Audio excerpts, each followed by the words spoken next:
Hello there, welcome to the Ramble Review, and today we're looking at Epic Dumpster Bear 1 and 2. Yeah, we're doing something a little bit different here. We're going to look at both the games, mainly because both are pretty damn short and they're very similar. I'm just going to talk about the story first, and then I'll get into the gameplay stuff about both games. So first, the story is: the evil corporation has ruined nature, and this bear who eats out of the dumpster and so forth is really pissed off. Is going to take it to that corporation, and that's it. And then the second part picks up right after that one, when you come from space and the evil corporation's doing evil stuff again. And the bear is very, very mad and more powered up because some toxic waste spilled on him and stuff like that. And that's basically the story. It's pretty funny how weird it is. But yeah, that's basically the plot. It's not too in depth, but again, it's pretty damn funny, the whole setup. Now I'm touching the gameplay. I'm mainly gonna focus on part one. I'll say when I switch to part two. But the gameplay is a platformer. You're jumping, you're wall jumping, so it's like a ninja bear. You're bouncing around. And the game also has temp superpowers depending on which stage, level, whatever you want to call it, you're in. So you could have the power to throw bombs to hurt enemies, and you got the power to fart double jump to help you, platform a little bit better.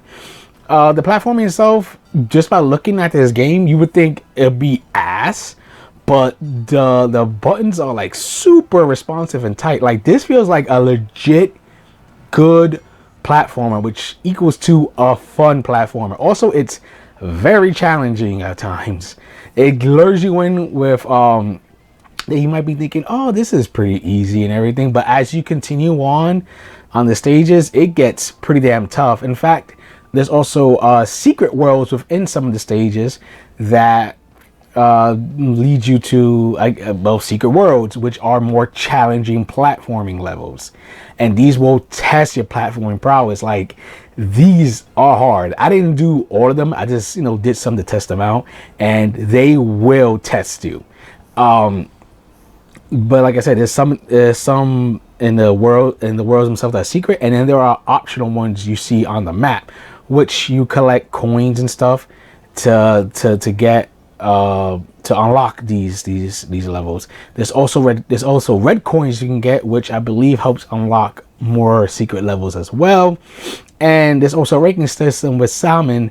When each stage ends, you gotta jump and try to hit the bullseye, and you get more salmon. I think that's how it is, or you collect this, one or the other.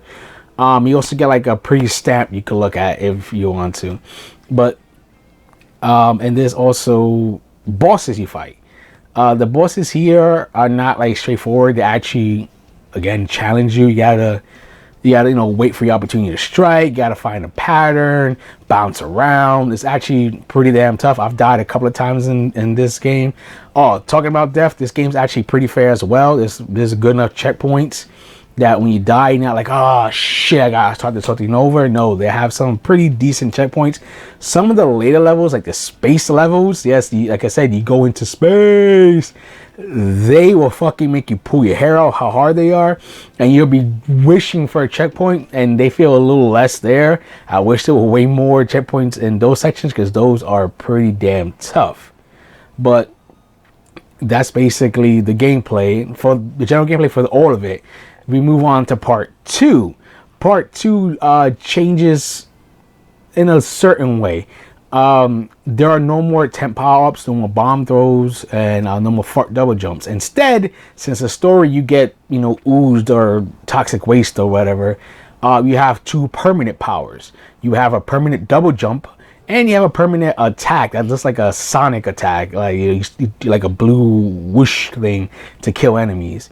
And I actually found part two more fun, mainly because the mandatory attack and the mandatory jump buttons. Some might think, oh, this makes it a little easier, but I really don't care. I actually like the permanent double jump. I love double jumping in a lot of games, especially platformers, and it makes the platforming a little more fun for me.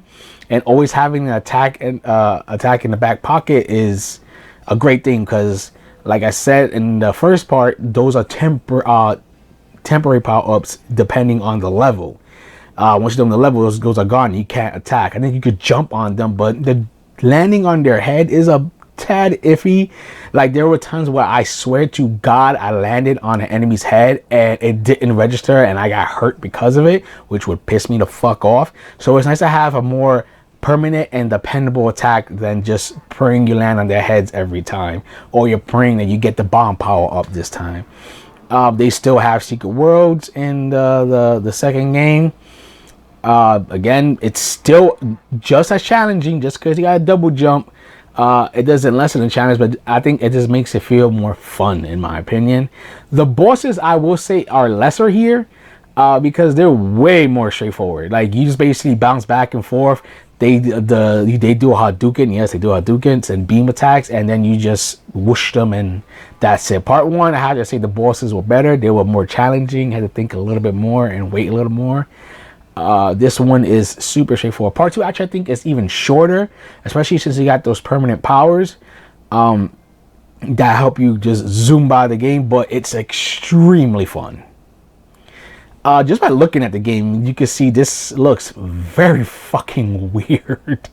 As you're going around, sliding on poles, and bouncing around, like I said, the enemy does look like they took these models from like something else and put it in the game. It adds to the game's charm. Actually, it's really fucking weird, especially when you go to the boss fights, like a giant bee in part 1, or in part 2, like I said, the Hadouken, I had a Hadouken cow like shooting beams, and a pig doing that too. It's just, and they're standing up like regular humans and everything. I guess they got enhanced by the evil corporations, toxic waste or whatever. But yeah, it's all very like unsettling a little bit, but again, it's the charm of the game, and it made me chuckle a lot seeing how weird this shit was. I mean, the bear is just like, come on, man, you're playing a bear that's walking like and sliding, and sometimes has like an army helmet on, and like you're duck dodging, which actually works pretty well, and it's just it's hilarious. I also like the touch, and I believe it's only in the first game. I can't remember if it's in the second game off the top of my head, that before each final boss in the area stage, it looks like a Mario level. Like, it has like the castle look with the spinning fireballs and everything. That's a nice call to Mario. So if you're looking for a platformer, especially like a pretty challenging one with plenty of secret levels to even challenge you even more, don't let this game's like weird look drive you off. In fact, just let it charm you, because like I said, I found it just charming and funny just looking at it. And give it a shot. The replay value basically comes in the form of doing those secret levels. The games themselves are actually really short. I think if you combine both games, you're probably looking at, I don't know, 3, maybe 4 hours, depending, how tough it is for you. And it's definitely worth your time. So I hope you didn't mind my ramble, and for gamer's sake, keep gaming.